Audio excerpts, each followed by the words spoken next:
Hey, what's happening? This is Leroy Downs with another version of the Just Jazz Cafe.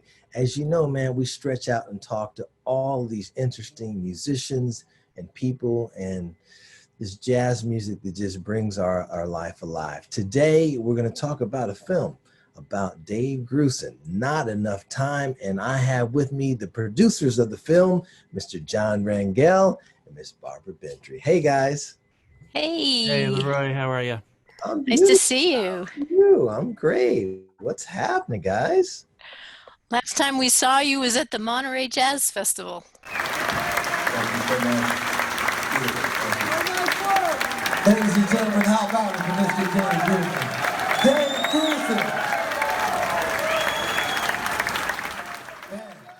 Grusin! Yes. At the Monterey Jazz Festival, you brought the film to the festival, and we got a chance to screen it and see it there. And I saw a little bit of it there, and you guys have just been doing so much wonderful things with your career. And this film about Dave Grusin, Not Enough Time, has just been spectacular.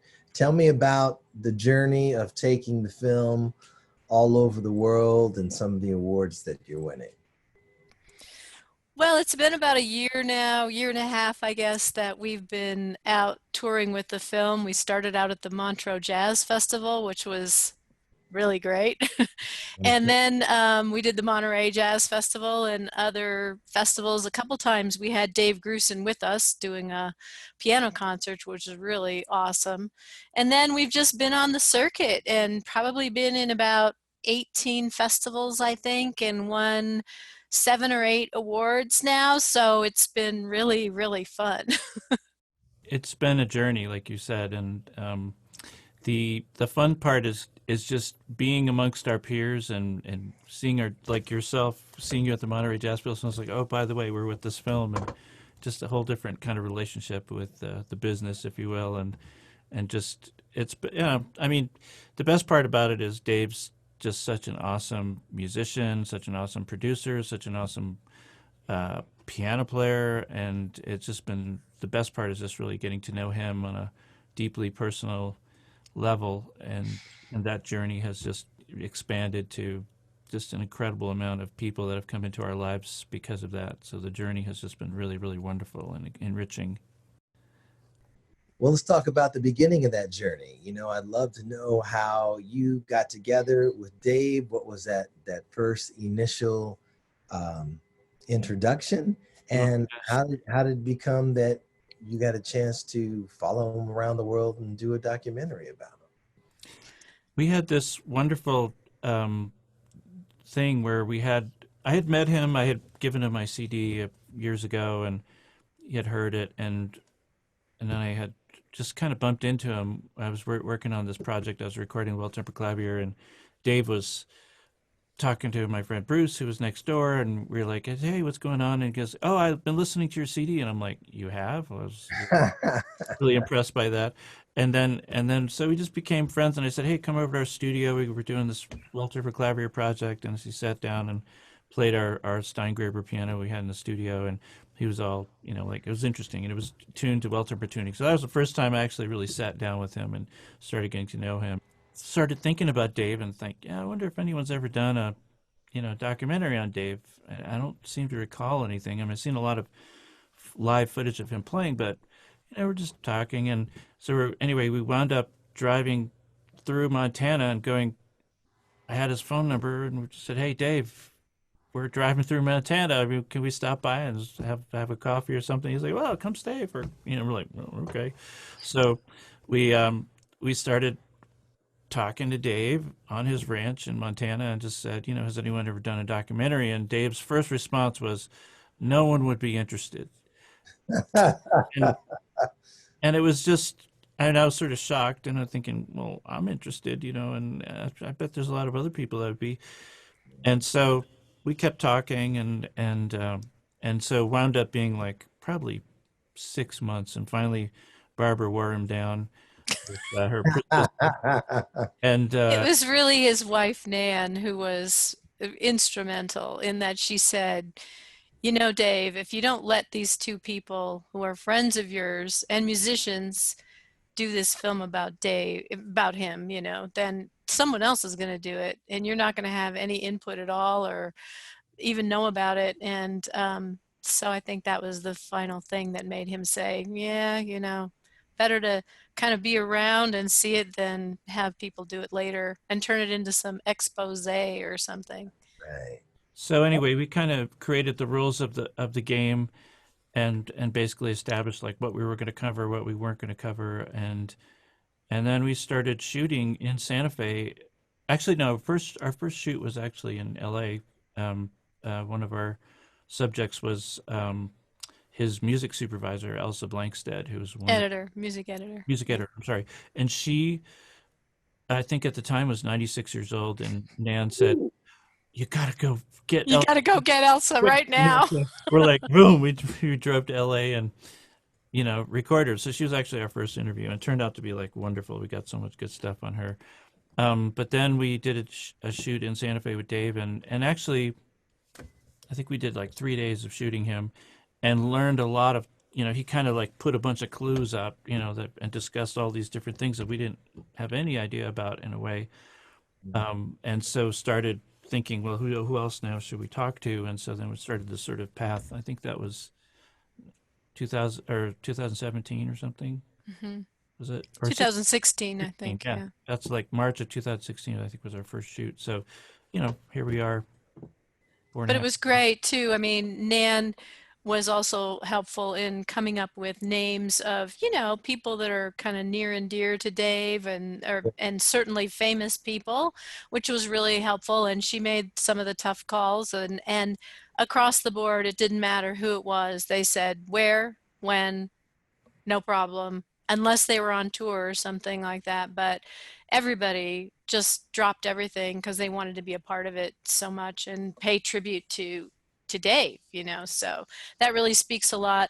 As I've said sometimes in festivals and everything, it's like, who do you know that's been in movies and television for 60 years and like nobody has anything bad to say about them, you know? Well, Every that's the thing. I mean, one, you're going to get a call from Nan, so you're not going to say no to that.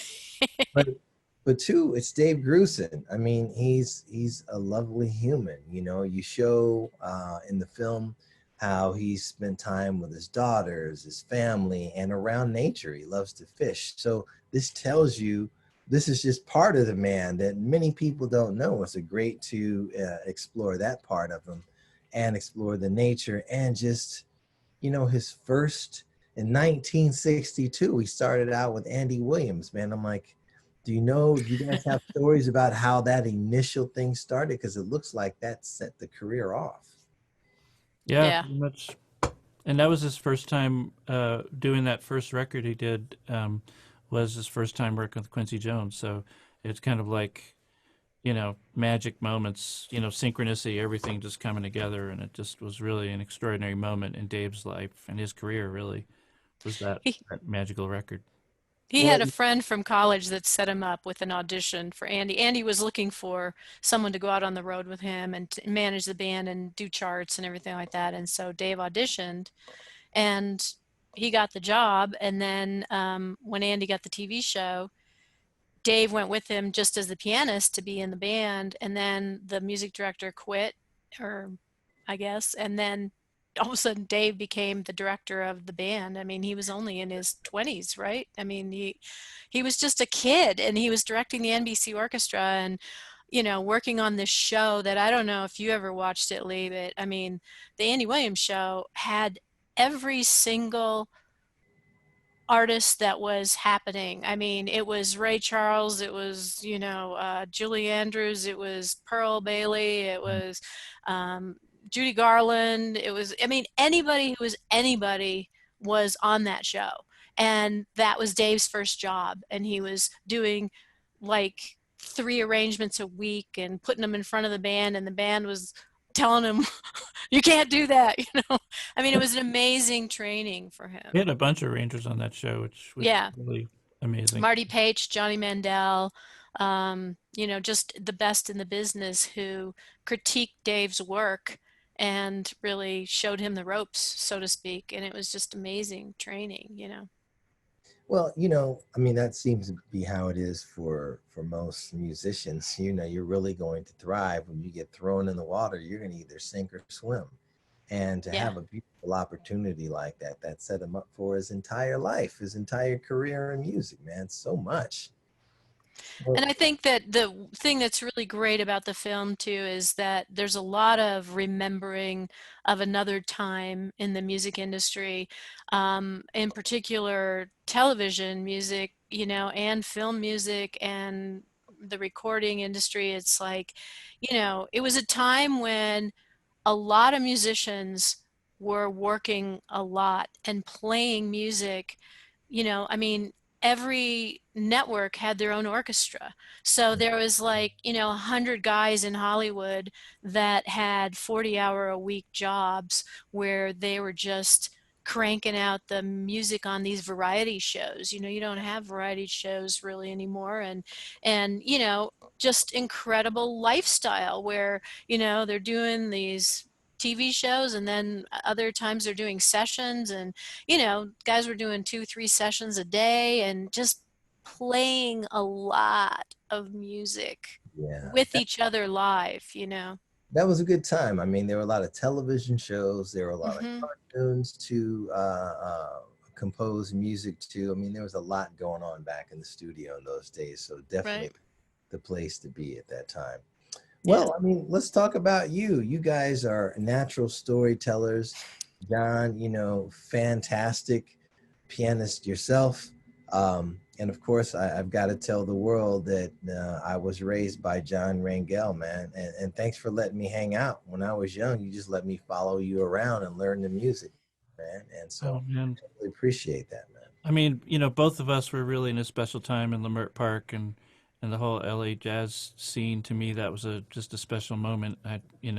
So many people, Kamasi Washington, all these Phil View, Willie Jones, all these wonderful cats that came from that time period that you and I were kind of invested in that scene. And so I just felt lucky that I knew a few things that you didn't know, but you caught up quick and passed me probably. So I, I'm Man, grateful for that time. brother, you brought me to Leimert Park. I live close to Leimert Park in Baldwin Hills, but you actually took me there and we hung out at the World Stage and Fifth Street Dix, and I just sat there and stared at the music. And even though I couldn't play a note, I'm like, I have to be a part of the music, man. And so producing this film, John, I know your ears are great because I remember being at the house and you were teaching me a Miles Davis tune on piano, and you're in the kitchen washing dishes. I'm going through it, and John yells in the other room, "Put that pinky down." I look at my hands and I'm like, pinky's like sticking up just like that, man. So, I've always known that the ears are incredible. And for you guys to come together, and Barb, the storytelling, I know because I got a chance to do a book voiceover with you with music, which That's right. was fantastic. And Yeah. you guys have been telling great stories for a long time. When it came to Dave Grusin, I mean, how did you storybook it? How did you want to approach this journey through life with Dave? I'll tell you, it's really hard to tell his story because he had 5 simultaneous careers. I mean, he was a composer, an arranger, a pianist, a record company executive, and he toured live in concert and, to try, so it was TV music, film music, and they were all happening simultaneously. So it was really a challenge to edit it in a way, I think I have 27 edits or something of it where it's just like, yeah, let's try it this way, let's try it this way. It's just because it's hard to tell a story that is so multifaceted. And when you look at on our website, by the way, is grusinfilm.com. There's a drop down that you can look at his body of work, listed by year, Matt, and it's unbelievable. Like, if you look at it, you think there's no way one person could do all this work. In any given year, he was doing like 2 TV shows, 3 movies, producing or playing or arranging for like 7 or 8 albums. You know, I mean, it was just like, it was, any one year was a career that most musicians would love to have, just period, you know, and so, and this went on for a couple decades, you know, I mean, just amazing. Super amazing. Well, you Yeah. can check all that out at grusinfilm.com. Tell me something really special about the documentary, one piece in there that you really enjoy. You want to go first, John? Uh, sure. Uh, one thing that has really been wonderful, um, combination, and if you will, that I don't see a lot with other musicians is this his investment in nature and the fact that he balances sort of this crazy LA, New York life with this relationship with nature. He grew up in Littleton, Colorado, and was his dad taught him how to fish when he was a kid, and really was a country guy, in a way, countryman, and he when he came to New York, I think he started at Manhattan School of Music. He really literally was a country boy in New York, which was strange, back in the '60s. Um, but that has always been an important refuge for him, and a sanctuary for him. And I think, to me, I didn't, I'm from New York and lived in LA for a while, and so, I always thought like, oh wow, Dave Grusin and I have a lot in common. But then I started seeing like, no, I'm really a city a country guy, and I don't, and I remember one of the funniest things that happened when we were first talking to him about doing this. He said, "Well, let me take you out on the tractor, and I'll show you the property, show you the ranch." And I'm like, "The tractor? What?" And it said like mule. It was like a mule tractor. I'm like going, this. So I was like very, very nervous, and he's driving around. We're going through these cow pastures and all this stuff, and I'm like, okay. I mean, Different I side could, of life for a city boy, for sure. yes, and I think so. I really enjoyed so much in the film just showing that part of his life and how important that is to him, and I just felt very blessed to have really seen it, firsthand, and just you know, there's so many things about Dave that I could talk about, but that was one that was really special to me, and just like and really meant a lot. Well, let's take a quick look right now. Let's take a look at a clip.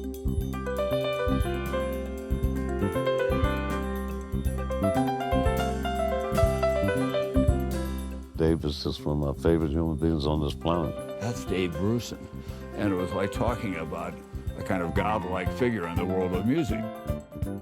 Everyone in LA, and not only in the music world, but in the film world, knew Dave Grusin. He's a very deep, caring, brilliant person. I decided maybe I was interested in agriculture enough to become a veterinarian. Wait a minute, maybe I ought to try music for a minute. Ladies and gentlemen, this is our musical conductor, Dave Grusin. Playing the Big Potato every week with Lee Ritenour, and it was such a scene. He was the complete golden boy in Los Angeles. He was the hottest film composer. He was the hottest TV composer. Larry and I decided, okay, we have to form a production company under the name of GRP. There was a love affair with the music.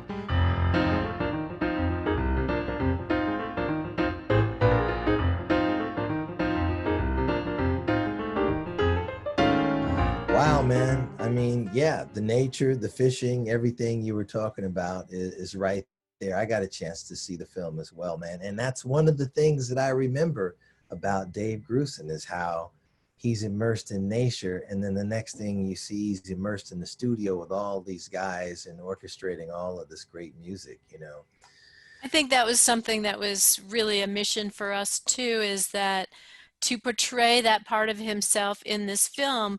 Most people, when you go to watch a movie about a jazz musician, it's going to be an urban story pretty much, because it's usually centered in New York or LA maybe, or some other Chicago, something like that. But there is a definite rural and natural beauty part of this movie that really moves people, and I think indicates, maybe it's part of Dave's musical DNA, that nature just is in there, and that's what gives him that unique sound, Well, it's so interesting because you get a chance to, when you're watching specifically the nature parts, you get a chance to learn about a human being. You don't necessarily look at him as a musician, and at that particular time, you're looking at his life, you're thinking about your life and all of the similarities or all of the dissimilarities, and you get a chance to learn about the man. And all of a sudden, oh, he was fishing, but now he's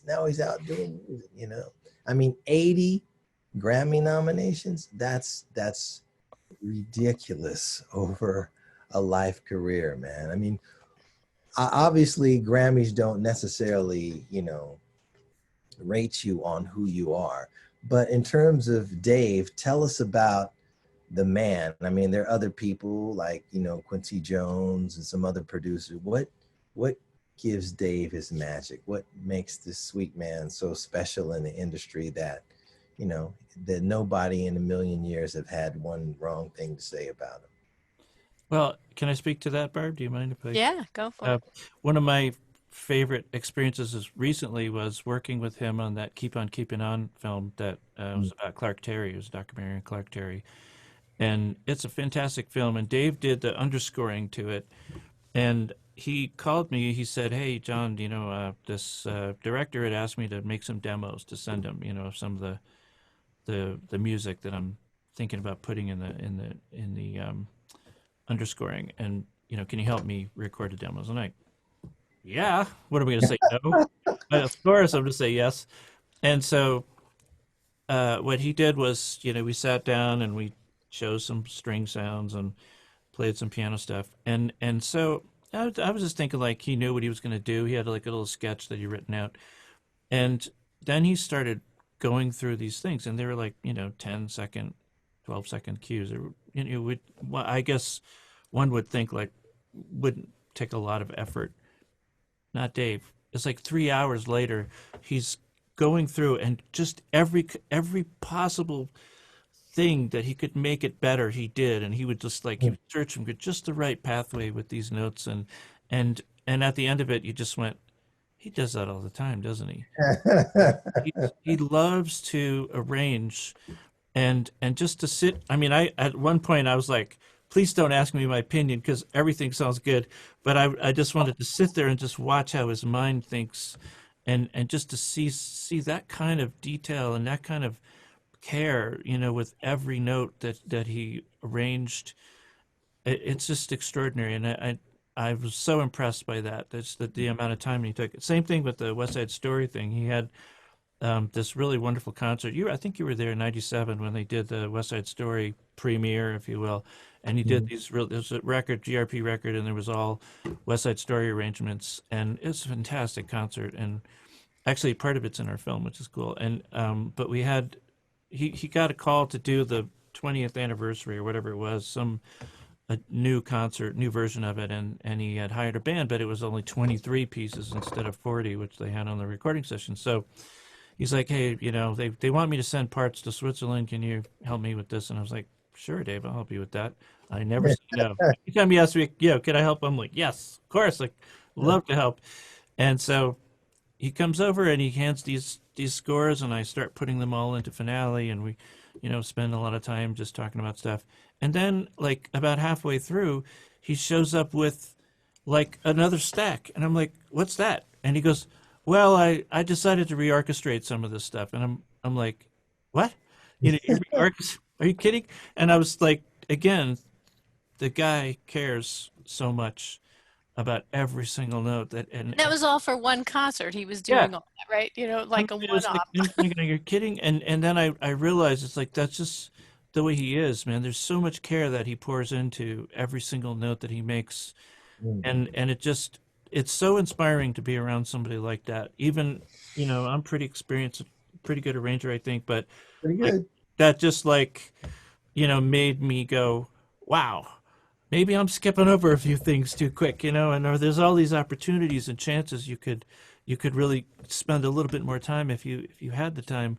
And I just went, that guy is amazing. Well, I was certainly going to ask you, from the inside mind of Dave Grusin, how does he visualize these projects. It's like, okay, you're given a project, so how do you sit down and visualize?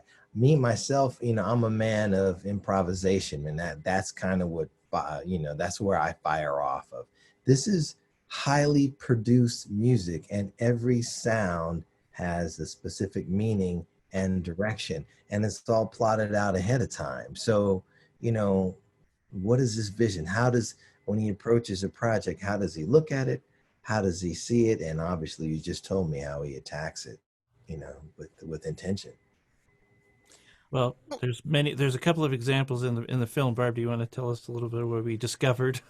What in particular? Well, like for one thing, he when he was doing on Golden Pond, for instance, which Yeah. is one of his most extraordinary, exquisite scores, he was trying to say, well, what is the sound of New England? What does New England sound like? And it started. He said, I'm thinking Protestant hymns, and so he kind of started with this sort of like, what does that sound like to him? And I don't think he's particularly, got that religious training, but it's just like, what is that impression of what is a Protestant hymn? So immediately that got him going, and it just turned into this amazing score. Or, I mean, one of the things in the film is a wonderful moment where he asks the question. He goes, well, what does that painting sound like? And I guess one of the Yeah, he's very influenced by visual, like as opposed to, I think a lot of film scoring people will read the script and want to know the story and get their cues from the emotion of the story. And he's gone so far as to say he doesn't really care about the story as much as he does what it looks like. In other words, the cinematography, whether the editing is happening fast or slow, or, as John just mentioned, what does that painting sound like? It's like it's a real. At one point, we were just messing around one day, and he said, "I don't. What was it? I don't see colors. I hear them," or something Mhm. like. He's a um, very much connected to the visual and in his inspiration for sound. We started asking everyone in the film a little bit about that art and music, and some of the stuff that they said. We could have done a whole movie on that, and so what we're going to do is create some podcasts of all the stuff that's on the cutting room floor from the Wow, film, yeah. because it's just, it's this archive of wisdom from, Quincy Jones and Russ Titleman and Tommy LaPuma.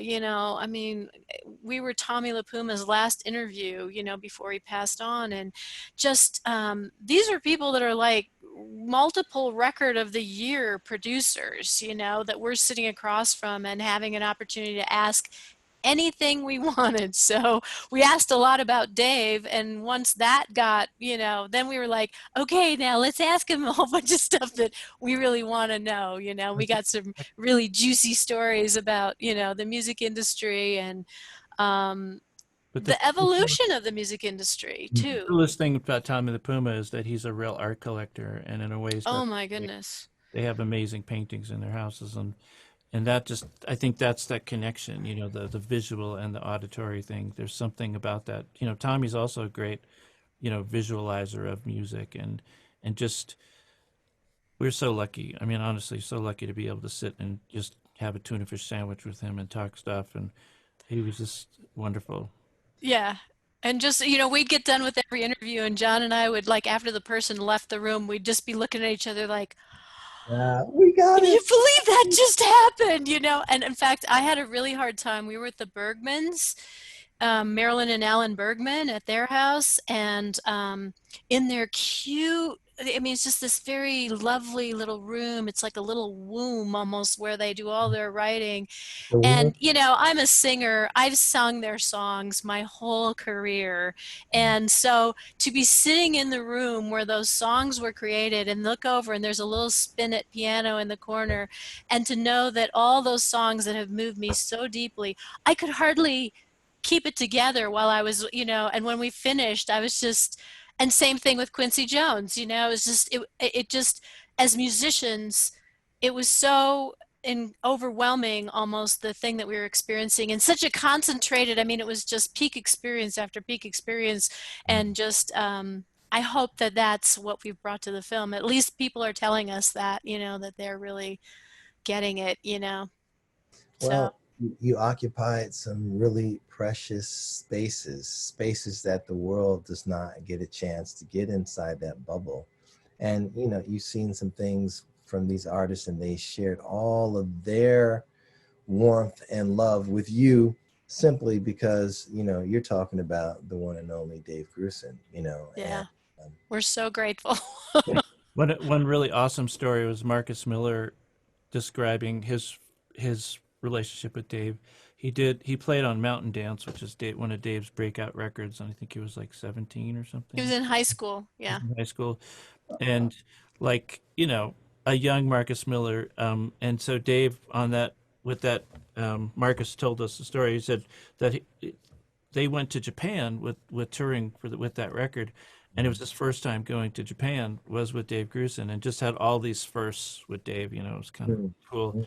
And you know, Marcus, of course, you know, huge giant in the history of music, and just and how Dave was as a mentor to him, not like never try to lure it over him or anything like that, but just he would just watch Dave and watch the choices that Dave made, and that to me is the best kind of mentorship. It's not somebody telling you what to do. It's more like they set the example, and you go, ooh, you know, that was cool. That was a really neat choice. And that I think Marcus, you know, I think grew a lot, you know, being around Dave, and I think Dave grew a lot being around Marcus. You know, it's just you can tell he's such a well-rounded, you know, nice and honest, and would never talk about the work. But you know, he's like a perfectionist. It seems like he's someone that you get a gig, you do it, and then you're on to the next. And it's like, oh, you're gonna call all of these people that you've made all this music with before and present them with different opportunities to grow and expand. And you know, you talk about jazz. I mean, man, that's like such a small intricate part when you think about the entire career of Dave Grusin, and he's played with some of the best. I have to say one more thing too that I think was unique, and that is the partnership of he and Larry Rosen. Because Larry was the business guy and sort of had the ideas, you know. He'd say, you know, we're going to do the music of Glenn Miller, only it's going to be digital and it's going to be the best everyone's ever heard it, you know. And Dave would be like, huh, you know, and then they'd do it and it would just go gangbusters, you know. So Larry was always kind of the idea guy, like, let's do this, let's do this, let's do this. And then Dave would bring all of the content and the music production that just made it exquisite. And it's a pretty unique relationship. And I think everyone should be so lucky to have someone like a Larry Rosen who's out there, you know, making it happen so that you can stay in the creative flow. And it was a beautiful synergy that they had. I think Yeah. one thing that's kind of not so clear about Dave is just how influenced he was by jazz. And, you know, he was Mhm. really influenced by Bill Evans and by Stan Kenton and by Hank Jones. He talks, of course, me, the jazz piano player, I'm like, so Dave, you know, who were the first guys you listened to? And he started telling me stuff. And that was really cool. And I think what's really awesome is that, like Barbara said, when you know, everybody needs that. You know, in a way, you need that person. It's like a pitcher and a catcher. And Larry, you know, was a jazz drummer actually, and they worked together on I think Dave's first record, and you know they got along musically, and then to turn that into a business is Mm. really cool. You know, because there's like a foundation that they have together, a musical foundation of like, is it grooving? Is it swinging? Do we have the right story going on here musically? They could talk the musical language, but then to expand it into the creation of a label, and just like I said, you know, Larry Rosen was a musician who gave up in a way his career as a drummer to become this incredible promoter of this company that they put together, GRP. I think it was like 78. Is that right, Barb? Hmm. Like, And engineer. I mean, yeah, Larry was a lot of the designer of the sound and was really into the whole digital thing. I mean, they were the first all digital, label, and so they were breaking new ground everywhere, and he was a big part of that.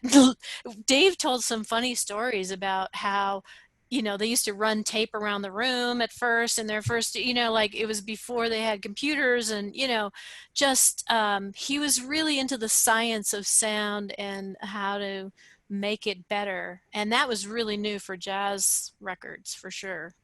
Yeah, you talk about the science of sound. There's got to be a scientist, and it sounds like overall, Mr. Dave Grusin has touched on so many aspects of television, movies, Hollywood, jazz, and you put all of this together, and still has time to live life, not just work and create and get all these accolades for all these different projects, but you also, okay, now it's time to stop and go take some touch with nature and still be me, still be Dave inside himself. I think he's a wonderful character.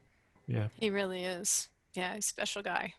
And we had it was real amazing journey in getting to know him. And I think, in a way it was like getting to know him took as long as it took for us to make the film too, because there's, like Barbara said, there's so many things that we, discovered. He did that.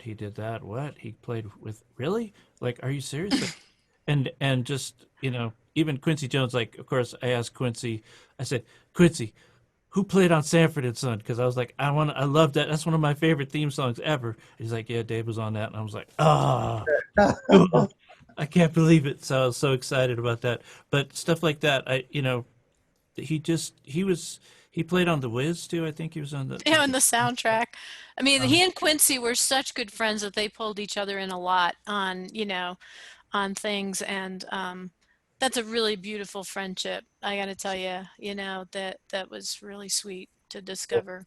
It sounds like Dave has lots of those. I mean, that's, with jazz, I mean, I already know that there's this enormous amount of love that we have for each other as creators and musicians, and we all bring each other into they're like flowers, it's like, hey, I'm over here, I blew over here a little bit, I'm planted, but I'm going to bring you over, and we're gonna do this thing together. And with Dave, such a vast career, I mean, all of these television shows, I mean, it was a great opportunity to be who he was at that particular time, because that was a certain time in everyone's life where all of these it's our childhood.